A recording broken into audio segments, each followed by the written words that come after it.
Good morning there, folks. This is Abel, and we're in Grand Teton National Park. And I wanted to bring up something real quickly here. It's called forest bathing. It's something, sounds kind of lame, but a lot of cultures have been practicing this for millennia.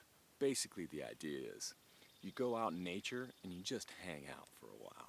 Shake that city off, get all that stress out of your system. Listen to the birds and the chipmunks and squirrels and all the animals. Try to put everything into perspective.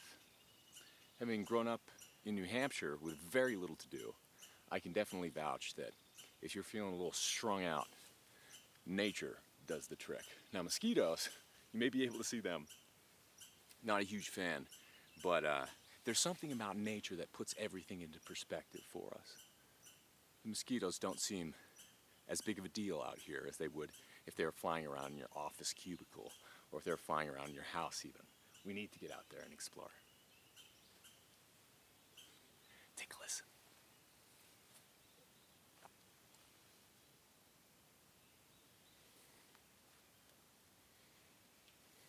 Morning.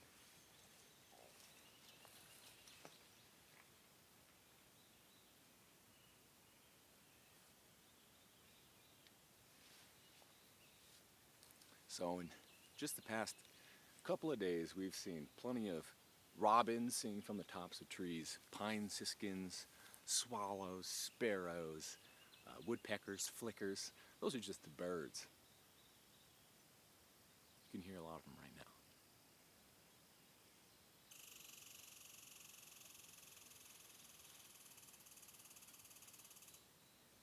now. Right on cue.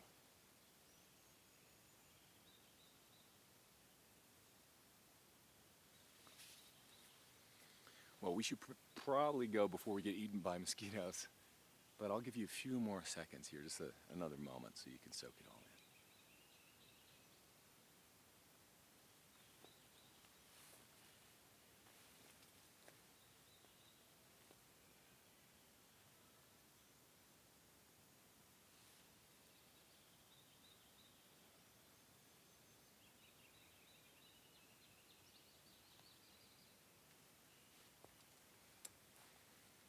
Take that next vacation and check out abeljames.com for more. We'll see you next time.